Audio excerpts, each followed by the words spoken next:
We've reached the second stage of free agency, where players are starting to come in on more inexpensive contracts. And so far, Ryan Poles is finding good value on some nice role players. You are Locked On Bears, your daily Chicago Bears podcast. Part of the Locked On Podcast Network, your team every day.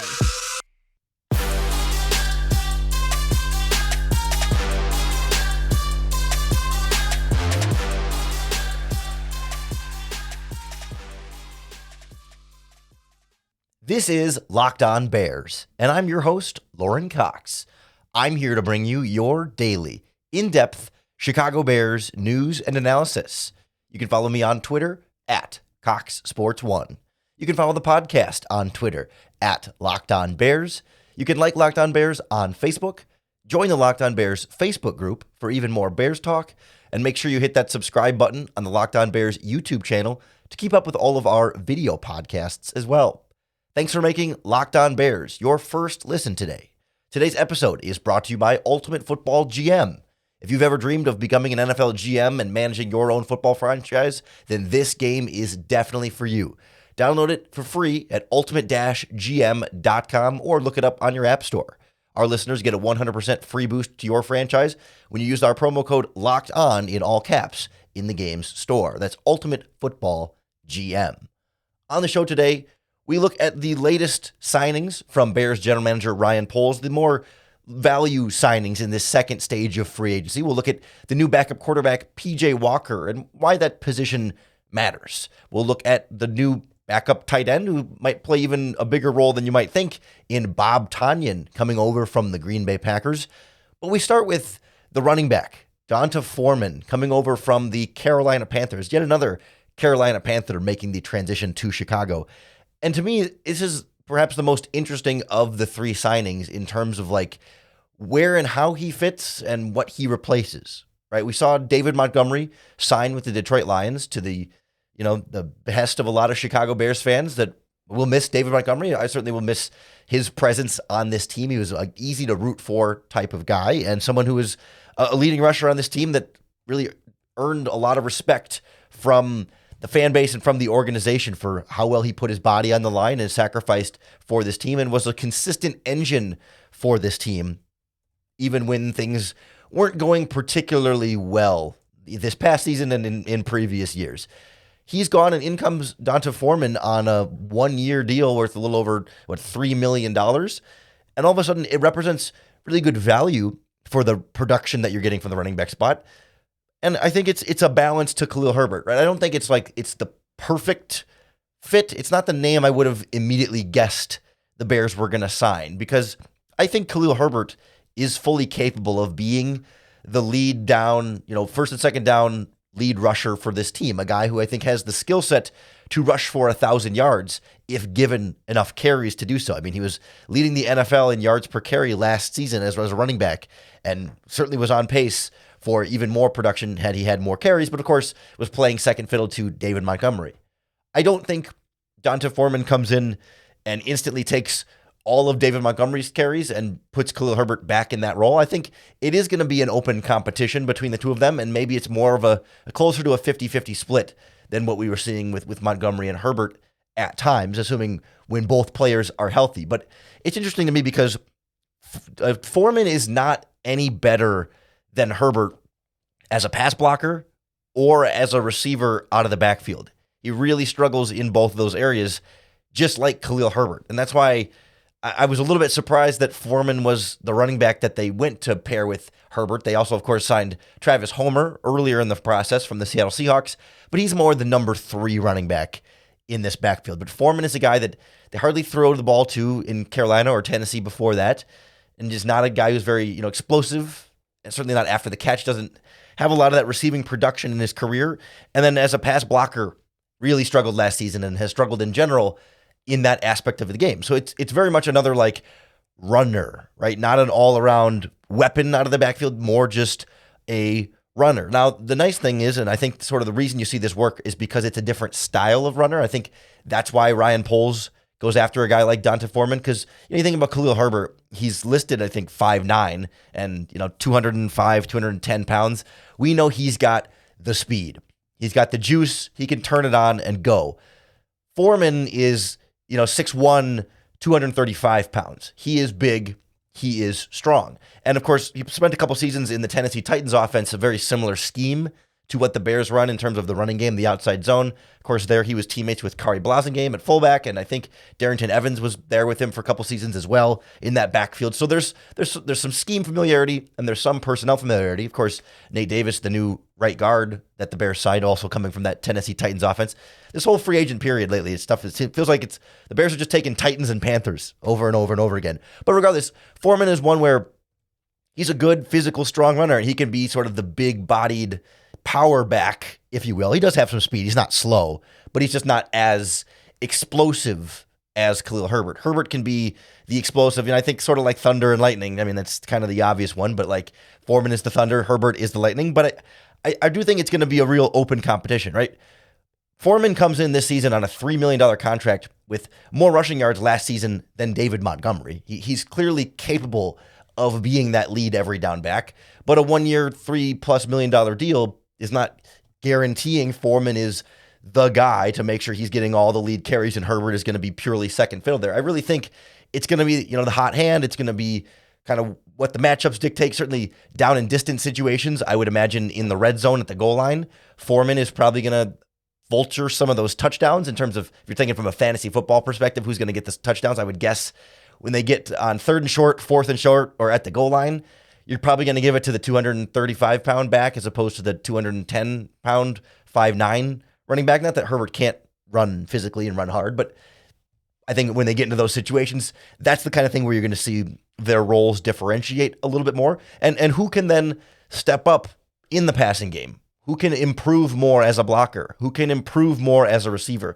Which guy could say, hey, I have this weakness, but I'm working on it. I'm getting better, and I can raise my hand and contribute more to this Bears offense than him. Give me those snaps on some of those third downs that maybe Travis Homer will take for now and maybe keep for a lot of the season. But, the one who can be 1st and 10 and run play action and still be a good threat in the passing game is going to be more valuable and get more snaps. And both of these guys, I think, have a lot to prove in that area.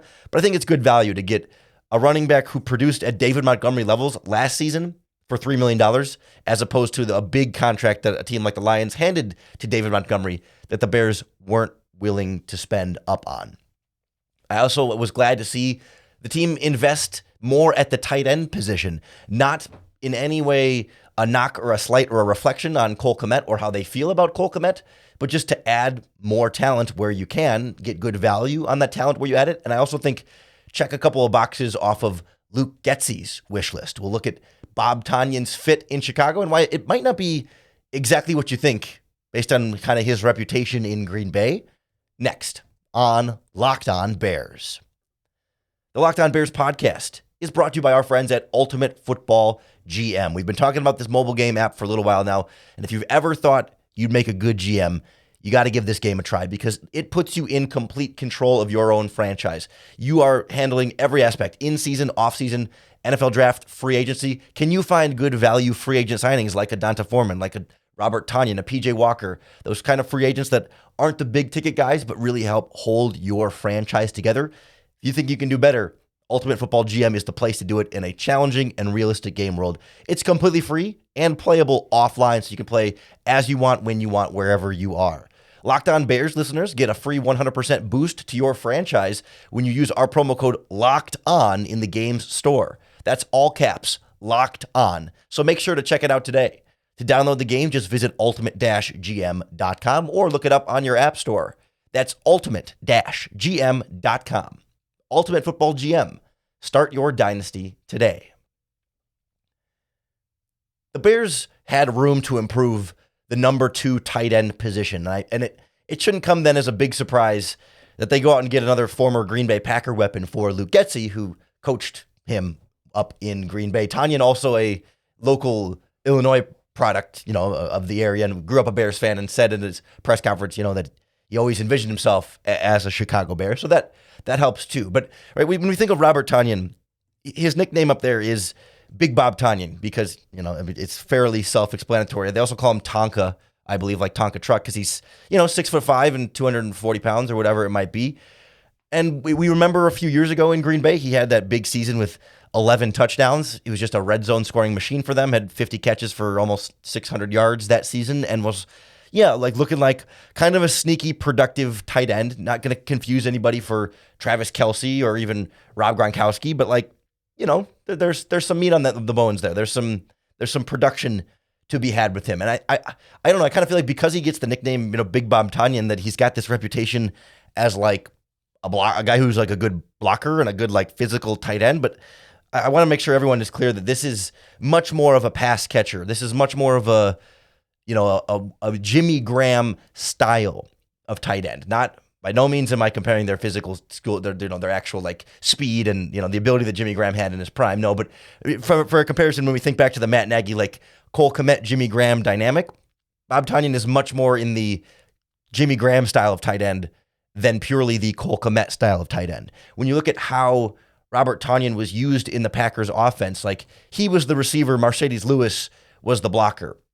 As far as like the snap distribution in recent seasons, he's probably, I was looking at the numbers, it varies a little bit from year to year, so these aren't like hard and fast numbers, but he's like 40% at tight end, and then, I think it was like 40% in the slot and like 20% like split out wide. So you're really seeing like a 60-40 receiver versus tight end type of split for him. That's the type of role he's been used to in the Packers offense, that the Bears have an offensive coordinator that came under. So I do think I'll expect to see Tonyan play a little bit more inline tight end, but he's always going to be the offset tight end, the outside tight end, the one who's off the line of scrimmage, the motion guy who can move a little bit more in those two tight end sets wherever possible, right? Cole Kmet is more the traditional guy who can block and also catch, and Tonyan really has not been a very consistent blocker through his career. He's not terrible. The Packers rarely used him in pass protection. He was almost always going out running routes. He'd stay in and chip, but like to actually like stay in for the whole play was a pretty rare situation for him. And in the running game, the effort's there. It's not bad. It's not good. It's like, okay, it's okay. But we knew, or we could tell that Luke Getsy wanted to use more two tight end sets last season. We saw early on in the year, there were some games where, especially in the first couple of games of the season, where they're still trying to figure out like what exactly they have and who exactly is, reliable. The number 2 tight end, Ryan Griffin, over those first like handful of games, he played 31 snaps week 1 against the 49ers, then played 11 and 13 the next couple of games. I think he got hurt in that process, and that took away some of his snaps. But there were times when the Bears really wanted to go 2 tight end heavy, and Ryan Griffin just wasn't really moving the needle there, right? He's just a guy. He's very much as average as you can be average white guy tight end in the NFL. And then, of course, they had Jake Tongas in there. They rotated a couple of their tight ends, but they never really had that number 2 guy who could really do anything except occupy space on the field, right? I mean, like they all could run a route, but they wouldn't really get open, and they could all sort of get in the way as a blocker, but not really dominate anybody. And certainly Tonyan is not going to dominate anybody in the blocking game. It's just more so those previous tight ends like weren't good at either thing. And Robert Tonyan is a good receiver, not a great receiver, but a good receiver. Someone who's got some size, who can move pretty well for a 6'5", 245 pound tight end. And he's got a knack for coming down with some contested catches as well and getting open, finding space in between zones, and particularly I think down in the red zone. So this to me feels like a kind of a twofold Luke Getsy wish list move, right? Not only does he get a number 2 tight end that he seemed to really want in this offense last year that he couldn't really rely on because the guys they had just weren't all that reliable, and Tonyan offers certainly an upgrade over those other number 2 tight ends, but then also he gets his number 2 tight end from his previous role. Somebody who, when you think about free agents being risky, right? You never know, is a free agent going to pan out or not? The least risky free agents are the ones that your coaches have coached before. There's no question Robert Tonyan will know the offense, will fit in the offense, will have a role in this offense, and won't have any trouble picking it up. There's no question that he's going to get along with his offensive coordinator. There's no question, like, how is he off the field? How will he handle it in the locker room? Like, comparatively, like, pick any of the other free agents the Bears have signed. They've never coached Donta Foreman before, for example, which, by all accounts, great human being, et cetera, should be a good fit. But, like, they don't know. exactly what he's like to be coached and in the locker room because they just have never done it before. But they do know with Robert Tonyan. And so like there's a certain security in saying like maybe this you don't know that this free agent is going to be like stellar, a stud, it's going to be a steal, but you do know it's not going to be a bust, right? You know what you're getting with Robert Tonyan, and there's a certain safety and security in that it feels valuable at this stage of free agency, especially on a 1-year deal that's very affordable. He can be a nice complement to Cole Kmet and really add a little something extra at the number 2 tight end spot, right? That's not a position on the roster that is going to totally make or break this Bears season, right? That's not going to be the thing that puts them over the top per se, but it's another solid piece.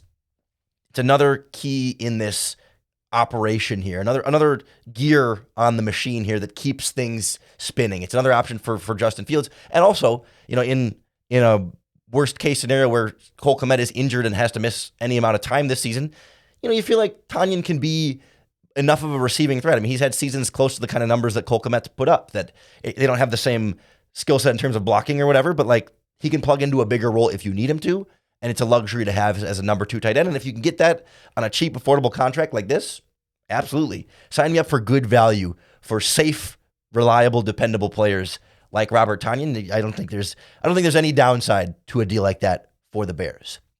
It's not a sexy deal though. These kind of value free agents are not the ones you're going to run out and buy the Robert Tonyan jersey or even the Donta Foreman jersey. And certainly you're not going to see too many Bears fans run out and buy P.J. Walker jerseys. It's the backup quarterback. Who cares? I care. And I think you should too. The backup quarterback position is not going to be what wins this team a Super Bowl by any means, but P.J. Walker offers a certain type of upgrade over what the Bears had last season, and I think it's something we should take note of because you take it for granted when you don't have it. We'll kind of talk about why P.J. Walker is an exciting backup quarterback and why that matters next on Locked On Bears. The Locked On Bears podcast is brought to you by FanDuel, America's #1 sportsbook, because new customers get a no-sweat first bet up to $1,000.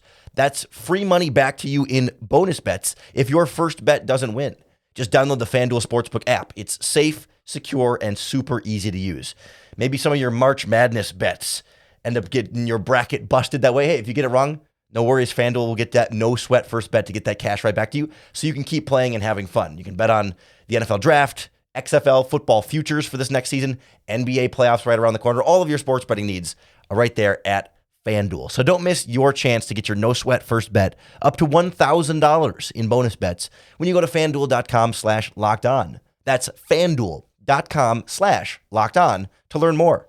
Make every moment more with FanDuel, an official sports betting partner of the NBA and NFL. I know it's the backup quarterback, and if P.J. Walker has to play significant time this season, then it might be worst case scenario for the Bears. I don't think there's any scenario in which Justin Fields is not playing games this season. It doesn't really get much worse than that. However, it still matters a lot who that backup quarterback is. And I love having someone in P.J. Walker that I feel like gives you a chance to win and has some untapped potential in him that you can get more out of P.J. Walker than we've seen so far. It was frustrating, and we've talked backup quarterbacks on this podcast probably more than any other Bears podcast here, and so I don't want to belabor the point too much, and that's why I keep it limited to when there's actual news here about Nathan Peterman or Trevor Siemian, now him being cut, and P.J. Walker in the building. But we knew who Trevor Siemian was. We knew what he could do. We knew what he couldn't do. He can game manage you. He can check down and kind of dink and dunk and lead your offense to some points sometimes, but you're going to need your receivers to make some plays. You're going to need your offensive line to block for him. You're going to need the running game to carry some of the load there. And there's a pretty limited ceiling there. He's okay. And that he's always kind of been this guy, and we know what he is and what he isn't at this stage of his career. Nathan Peterman, we know how bad he was. We knew how bad he was before. We knew he was bad in Chicago. We knew he would be bad if he took the field.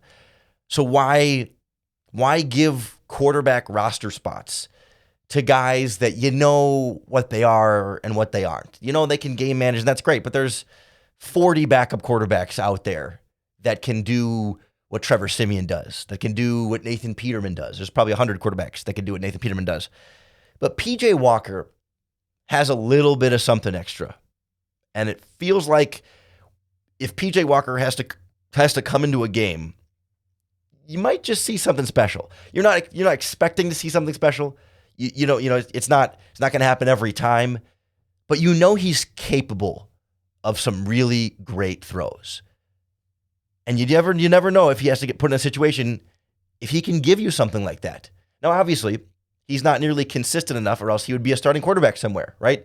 Let's make sure we have our expectations here properly aligned on the positive and the negative side. Like, I think he's a lot better than the Trevor Siemians and Nathan Petermans of the world, but he's not so much better, or else he would be a starting quarterback, right? There is an inconsistency with P.J. Walker that is very real, and why he comes to the Bears on this kind of a deal instead of going to a team where he could actually compete to have a chance to start.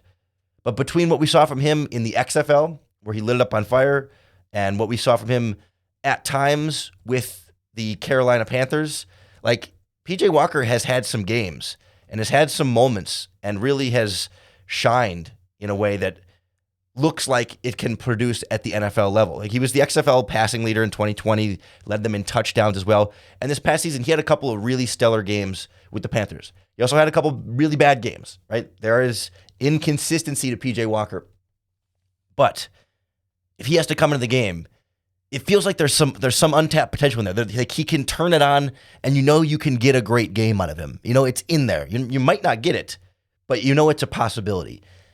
And when Trevor Siemian comes in the game, that's just not one of the possibilities, right? You're not thinking, oh, maybe we'll get Trevor Siemian to explode. He's gonna have his emergence. He's gonna have 300 yards and 3 touchdowns in this game. Like, no, he's gonna game manage and dink and dunk, and that's what you get, and that's what you signed up for. But with P.J. Walker, maybe there's a chance he comes in and stinks. And you know what? You weren't expecting to win anyway. If Justin Fields is out, you're screwed. As Peyton Manning's quarterbacks coach Tom Moore famously was asked, you know, why they were giving Peyton Manning's backup quarterback any reps at practice, and he said if 18's out there, we're effed, and we don't practice effed. So, like, to some extent, right? I get it. It's not moving the needle a ton. It's not going to be the difference between the Bears making or missing the Super Bowl. But if Justin Fields misses a game or a half, and P.J. Walker can come in and give you a little bit of magic and a little bit of something special and win you that game and do something individually himself to win you the game, not be carried by his wide receivers and his tight ends and his running backs, but actually, like, playmaking, make that play that we've seen him be capable of making sometimes. That's the kind of thing that can be the difference between the playoffs and not. Like, in the NFL, a lot of quarterbacks miss a game during a season. It happens. Injuries are going to happen. We've seen it happen for Justin Fields already. Not long-term injuries, but short-term injuries have happened for him. And so there's a decent chance P.J. Walker is going to need to play some games, or a game, or appear in and throw some passes. It's going to be the best way to say that. So let's have a backup quarterback then that has some potential, that has some excitement, that has some unknown there. Even if there could be some bad and some good, at least there's the possibility for good, as opposed to the Siemians and the Petermans of the world, where it's just like, man, we know what this is, and you're just praying that the wide receivers can make plays to get him enough points, and the defense can get him enough points. Like, P.J. Walker, he's got some athletic ability, he can move, I think he fits the scheme very well, and he gets rid of the ball really quickly. He is a quick release quarterback, but he hits the intermediate and deep areas of the field really well. He's not quick in terms of, like, the 3-step drop, like West Coast kind of quick, but he's decisive. You know what I mean? It's drop back to side throw. He's not taking all day. He's not always trying to be the hero and the playmaker to extend the play. It's like, where can I get the ball to? And I think he's got above average accuracy on the more difficult downfield throws, and sometimes he misses on some of the underneath ones too, in some similar ways to Justin Fields. It also signals that the Bears, I think, are past the point of saying Justin Fields needs that QB coach, mentor type guy in the room, right? You have Peterman and Siemian to add a lot of experience in quarterback. I mean, Siemian's in his 30s. Peterman's been in the league a long time, and like they can be that sort of like veteran that Justin Fields can lean on.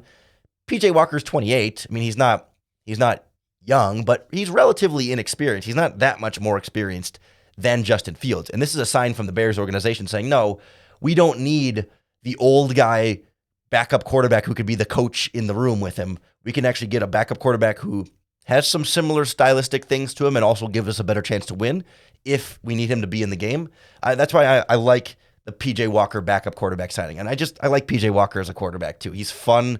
He's fun to watch. And I would much rather have a backup quarterback who's fun than a backup quarterback who's boring. That's what it ultimately comes down to. And hey, if it keeps Nathan Peterman off this roster, that's a win for all of us. We'll see what else Ryan Poles has up in his sleeve. I don't think we're anywhere close to being done with free agent signings. The Bears still have the most cap space left. A lot of cap space to spend. Still some pretty significant needs.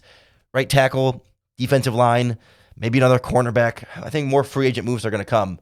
And when they do, you can be sure we'll break it all down for you right here on the Locked On Bears podcast. So make sure you hit that subscribe button wherever you get your podcasts. That's going to be the best way to keep up with all of our daily, in-depth Chicago Bears news and analysis. Thanks for making the Locked On Bears podcast your first listen today. If you're looking for your second listen, we have a new podcast here on the Locked On Podcast Network. It's called Locked On NFL Scouting. It's hosted by Kyle Krabs and Joe Marino, the draft dudes. Joe from Locked On Bills, Kyle from Locked On Dolphins. Two great football analysts. They've done a lot of NFL draft work over the time. And this new Locked On NFL Scouting podcast focuses on team building from the NFL perspective. What does it take to build a successful NFL franchise? They do it 5 days a week, just like all of our other Locked On podcasts, wherever you get your podcasts and on YouTube. Part of the Locked On Podcast Network, your team every day. Come on back tomorrow for some more Locked On Bears and some great Bears analysis. And of course, you have to come back for your next opportunity to bear down.